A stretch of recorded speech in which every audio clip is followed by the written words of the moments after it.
Three dimensional geometry, त्रिविमीय ज्यामिति अपन पढ़ रहे हैं। त्रिविमीय ज्यामिति में सबसे पहले तो एक चीज आप याद रखो कि इसमें जैसे त्रिविमीय ज्यामिति में दो अक्ष होते थे, यहाँ पर कितने अक्ष होते हैं? तीन अक्ष होते हैं, ठीक है। यहाँ पर तीन अक्ष होते हैं।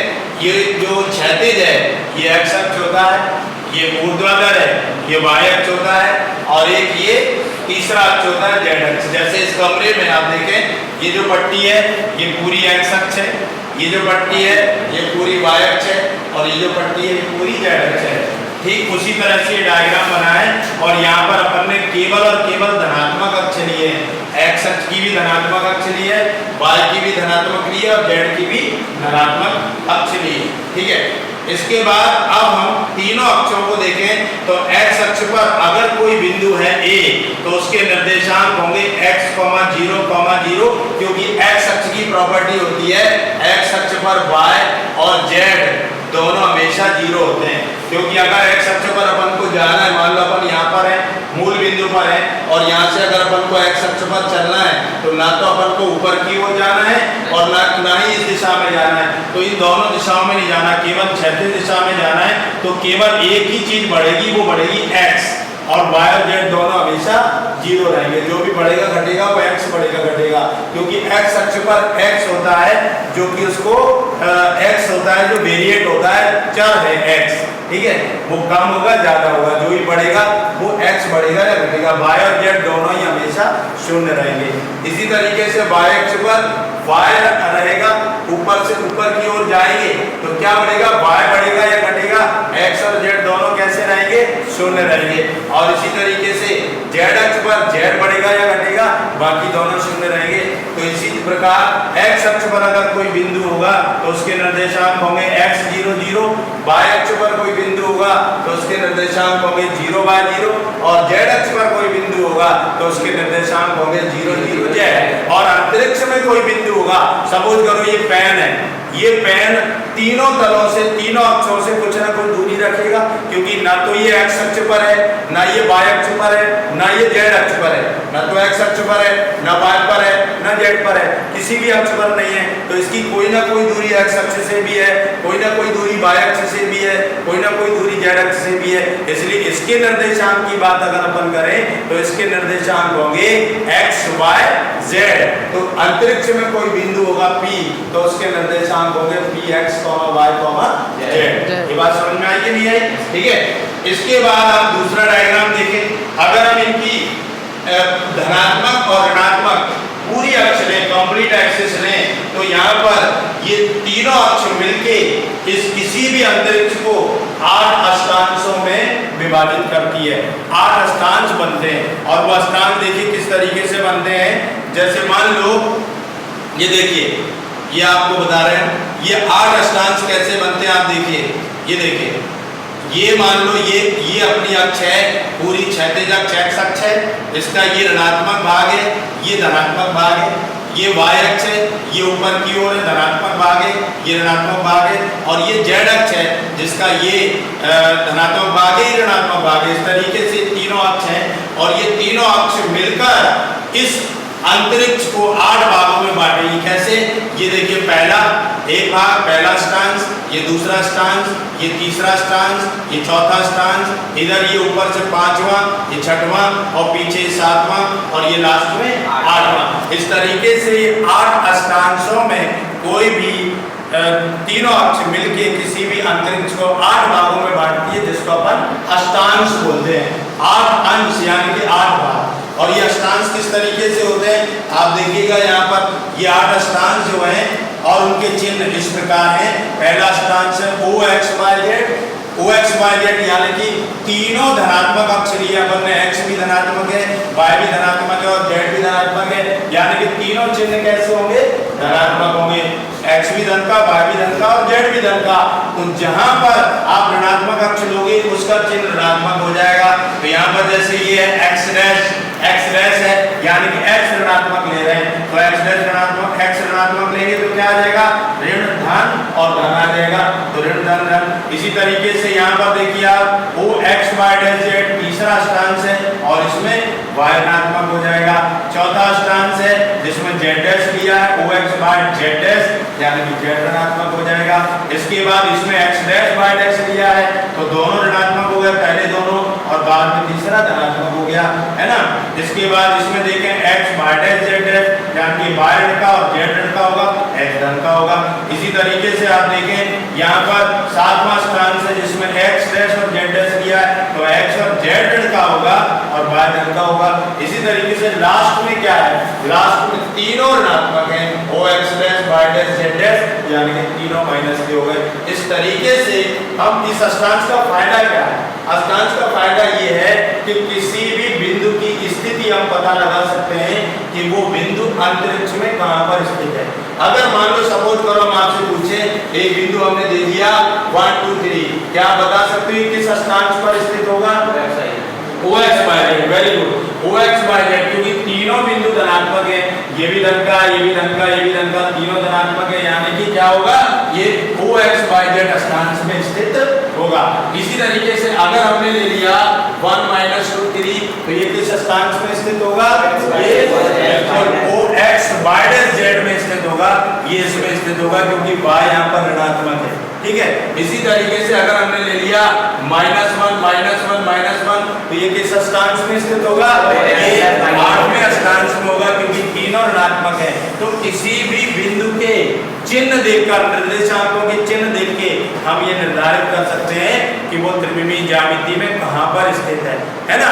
इसी तरीके से किसी अक्ष पर अगर स्थित है कोई बिंदु तो भी हम पता लगा सकते हैं। जैसे मान लो 2 0 0 है, बताइए ये कहां पर होगा? वेरी गुड, ये x अक्ष पर होगा। क्यों होगा x अक्ष पर? क्योंकि यहाँ पर y और z दोनों 0 है और x अक्ष पर कोई बिंदु होता है तो उसके बाद z निर्देशांक 0 होते हैं। इसी तरीके से अगर मान लो 0 1 0 हो, ठीक है, 0 1 0 तो ये कहां पर होगा? y अक्ष पर होगा क्योंकि x और z दोनों कैसे हैं? 0 है। और इसी तरीके से अगर मान लो 0 0 -3 है तो ये कहां पर स्थित होगा? ये z अक्ष पर होगा क्योंकि x और y दोनों 0 है, ठीक है। और चिन्ह से ये भी पता चलता है कि अगर वो x अक्ष पर है तो किस दिशा में है। जैसे यहाँ पर देखें ये x अक्ष पर तो है लेकिन धनात्मक x अक्ष पर है क्योंकि धन का मान है। और इसी तरीके से अगर मान लो यहाँ पर होता -2 0 0 तो ये ऋणात्मक x अक्ष पर होता, ये x अक्ष की ऋण दिशा में होता। बात समझ में आ रही है कि नहीं? ऐसे ही यहाँ पर देखो, यहाँ पर 0 1 0 0 1 0 कहां पर है? y अक्ष पर है और y धनात्मक है तो धनात्मक y अक्ष पर है। ये देखिए धनात्मक y अक्ष इस पर कहीं ना कहीं होगा, धनात्मक y अक्ष OY पर स्थित होगा ये कहीं ना कहीं। कौन सा बिंदु? 0 1 0 और यहाँ से एक इकाई की दूरी पर होगा, यहाँ से 1 यूनिट लेंथ पर होगा तो ये जो बिंदु होगा 0 1 0 होगा, ठीक है। और अगर मान लो 0 0 -3 है तो 0 0 -3 ये वाला बिंदु कहां पर होगा? तो इस बिंदु की अगर हम बात करें तो ये ऋणात्मक है, z का मान ऋणात्मक है तो ये ऋणात्मक z अक्ष की तरफ होगा यानी कि ऋणात्मक z अक्ष हम इसको लिया है तो ये आएगा लगभग यहाँ पर 3 यूनिट लेंथ पर, है ना, 0 0 -3। इस तरीके से किसी भी बिंदु, कोई भी बिंदु अंतरिक्ष में कहां पर स्थित है, क्या वो अक्ष पर स्थित है, क्या वो अष्टांश में स्थित है, इसका पता हम उसके निर्देशांकों से लगा सकते हैं। इसी तरीके से अगर तीसरे चित्र को हम देखें तो तीसरे चित्र में त्रिविमीय ज्यामिति के समतलों के बारे में बात की गई है। ये अक्ष मिलके समतल बनाते हैं, ठीक है। यहाँ पर केवल हमने धनात्मक भाग लिए अक्षों के और ये धनात्मक भाग से घिरे हुए तल जो है वो इनके समतल कहलाते हैं। जैसे देखिए ये x अक्ष की धन दिशा है, ये y अक्ष की धन दिशा है और यहाँ पर इन दोनों से घिरा हुआ तल जो है वो कौन सा तल है? XY तल, जिसको हम XOY तल भी बोल सकते हैं क्योंकि XO और Y इससे घिरा हुआ तल है, इसलिए इसको हम XOY तल या XY समतल बोल सकते हैं। इसकी विशेषता क्या होती है? इसमें z 0 होता है, x और y, क्योंकि यहाँ पर x और y है, z नहीं है, z का कहीं नाम नहीं है तो z हमेशा इसमें 0 होगा। अगर आपसे कोई पूछे xy तल का क्या समीकरण होगा, आप कहोगे z बराबर 0। अगर आपसे कोई पूछे कि x अक्ष पर अगर xy तल पर कोई बिंदु p हमने यहाँ लिया, मान लो q कोई बिंदु है जो कि xy तल पर है तो उसके निर्देशांक क्या होंगे? तो आप कहोगे x, y, 0। क्यों? क्योंकि z हमेशा इसमें 0 है, x और y केवल आएगा क्योंकि ये x और y है, x अक्ष y अक्ष से घिरा हुआ तल है, यानी कि x की तरफ जा सकते हो, y की तरफ जा सकते हो, z की तरफ नहीं जा सकते। तो इसलिए ये क्या है, ये xy तल है, ठीक है। तो xy तल पर किसी बिंदु के निर्देशांक होंगे, उसमें z को अपन को 0 लेना पड़ेगा हमेशा, ठीक है। इसी तरीके से ये जो है ये दूसरा तल देखें, ये y अक्ष और z अक्ष से घिरा हुआ तल है, तो इसको अपन बोलेंगे y और z तल या yz समतल। और इसकी विशेषता क्या होगी, इसमें x हमेशा 0 होगा।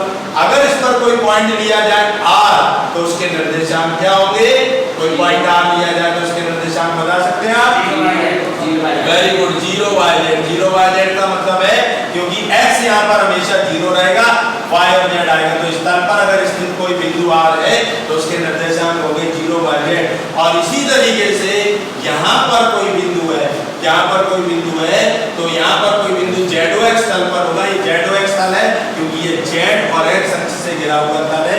और इस ZOX तल पर कोई अगर बिंदु है तो उसमें y हमेशा 0 होगा। और यहाँ पर कोई बिंदु अगर s अपन ले तो बिंदु s के निर्देशांक होंगे x0z। ये x0z जो है वो s बिंदु है जो कि xy तल पर स्थित है। तो xy तल पर हमेशा क्या होगा, y बराबर 0, xy तल पर क्या होगा हमेशा z बराबर 0, और yz तल पर हमेशा क्या होगा x बराबर 0।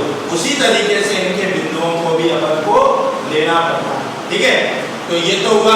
अब अपन प्रैक्टिकली देखें, जिस कमरे में अपन बैठे हैं ये भी 3 डायमेंशनल है। 3 डायमेंशन का मतलब होता है जहां पर 3 विमाएं हो, 3 डायमेंशंस हो, लेंथ, ब्रेथ और हाइट, जहां पर लंबाई, चौड़ाई और ऊंचाई तीनों होते हैं, वो 3D होता है, 3 डायमेंशन होता है, ठीक है। तो यहाँ पर हम देखें कि 3 डायमेंशन है, ये देखिए, ये इसमें लेंथ भी है, ये मान लो लेंथ है यहाँ से वहां तक, ये ब्रेथ है और ये हाइट है, तो इसलिए ये तल भी त्रिविमीय है।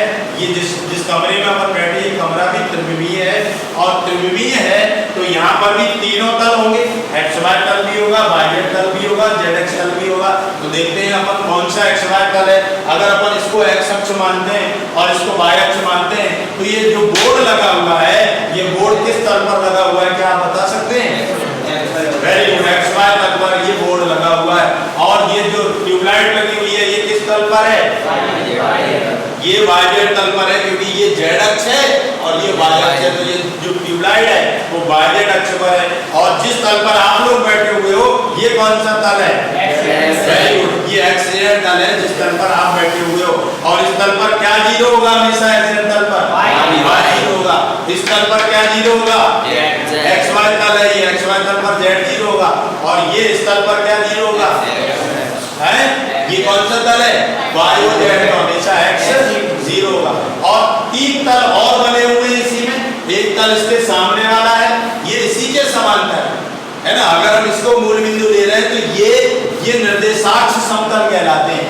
ये कौन से तल कहलाते हैं, निर्देशाक्ष समतल, ठीक है। तो ये निर्देशाक्षों से घिरे हुए हैं क्योंकि अपन ने निर्देशाक्ष लिए हुए हैं, तो ये निर्देशाक्ष समतल है, ठीक है। ये वाला, ये वाला, ये वाला, और ये छत है, और ये वाला तल है, और इसके पीछे वाला तल है, ये भी तल है, लेकिन ये इनके समांतर समतल है, इनके पैरेलल है, इनके समांतर। That's it.